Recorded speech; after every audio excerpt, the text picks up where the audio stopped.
Well, it's an absolutely electric show here on Patrick Christie's Tonight. Now, the Labour Party has been tearing itself apart over their position on a ceasefire with Gaza, but an epic row has broken out after Speaker of the House and Labour MP, Sir Lindsay Hoyle, allowed MPs to vote on a Labour motion on the Israel-Hamas conflict, conveniently helping Kier Starmer defuse a potential 100 MP backbench rebellion. Lee Anderson joins me now, the former Deputy Chairman of the Conservative Party. Lee, you have, I believe now, signed an early day motion questioning whether or not Lindsay Hoyle should remain in post. Go on. Yes, I have, Patrick. I mean, it's been a sad day for British politics, I think, in the Chamber today. We've seen something I never thought I'd see in the House of Commons. To be fair to the SNP, who I probably disagree with on most things, it was their day. It should have been their day in Parliament today to have their say and have their vote and go away relatively happy tonight. But they were denied that by the Speaker sort of changing the rules early doors this morning, and it led to these chaotic scenes that we've seen tonight. And the only thing I can think of, and some of my colleagues, is that because of there was a rebellion. We knew there was a rebellion coming up from probably up to 100 Labour MPs, and some of them front benches as well. That would have been embarrassing for Sir Kier Starmer. It is my opinion that pressure has been put on the Speaker to change these, to change the normal process, if you like, and allow Labour to take control of the debate. It wasn't their debate, Patrick. This was a debate for the SNPs to go and say this stuff and have their vote and go away. So look, do you think that the Labour Speaker helped out his Labour Party mates? Well, he has done, whether he's done that on purpose or not, but he's definitely helped out his Labour mates, because, like I say, there would have been a massive rebellion tonight in the House of Commons from the Labour Party. Front benchers probably resigning as well.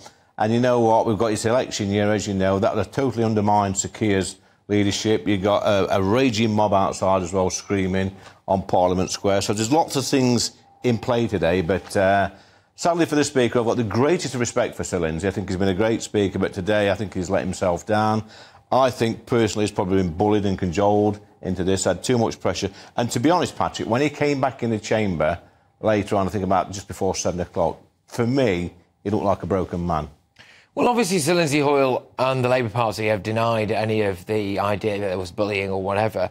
What the line is, that, as far as we can tell, because this is changing every 2 minutes, but is that he was fearful that Labour MPs were going to end up maybe getting attacked or cajoled in the street or harassed in the street if this wasn't allowed, and that is something that is absolutely unconscionable.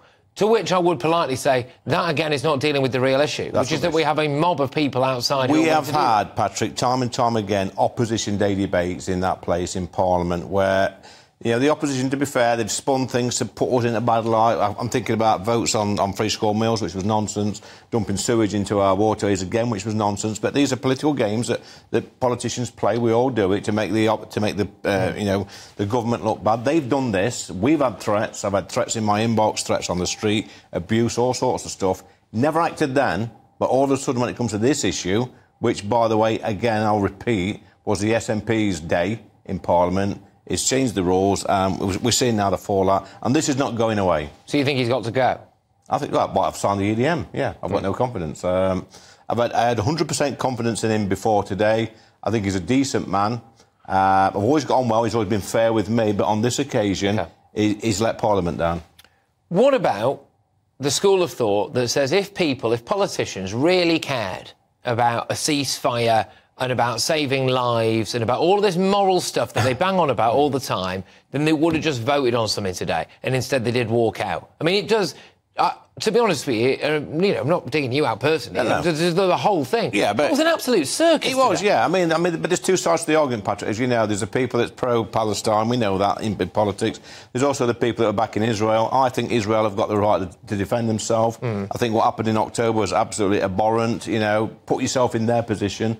What would you do? You want to make sure you try and, just squash Hamas as quickly as possible and stop this threat. That's what they're trying to do. They're trying to protect their own people. Yes, we want to see a ceasefire, but you know what? It's got to be on Israel's terms, I think. OK, all right. Well, look, Lee, thank you very, very much. And we wait with bated breath to see how many other MPs have signed it. We think it's 38 at the moment. 38, yeah. 38 at the moment. All right, Lee, thank you very, very much. Lee Anderson there, the former Deputy Party Chairman of the Conservatives.